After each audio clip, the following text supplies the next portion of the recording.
Israel telah menyetujui usulan Amerika Serikat untuk memperpanjang gencatan senjata di Gaza hingga bulan Ramadan dan Paskah Yahudi. Pernyataan ini disampaikan oleh kantor Perdana Menteri Israel Benjamin Netanyahu.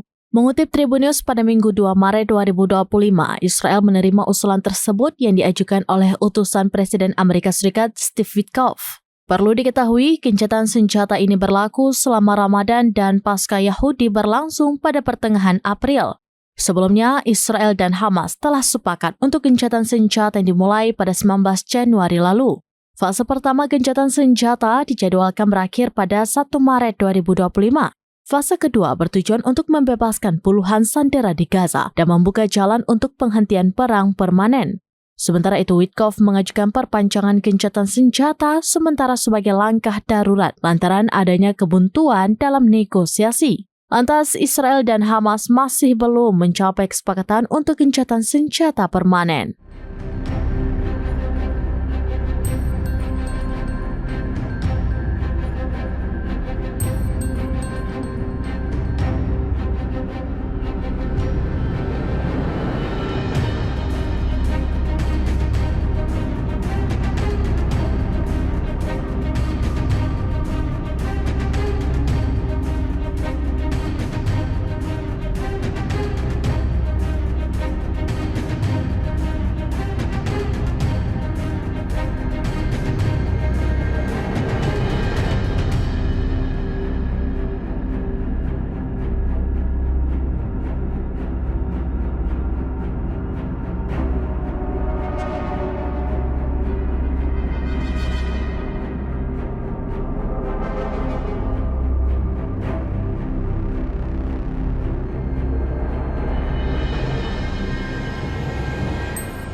Download Tribun X sekarang, menghadirkan lokal menjadi Indonesia.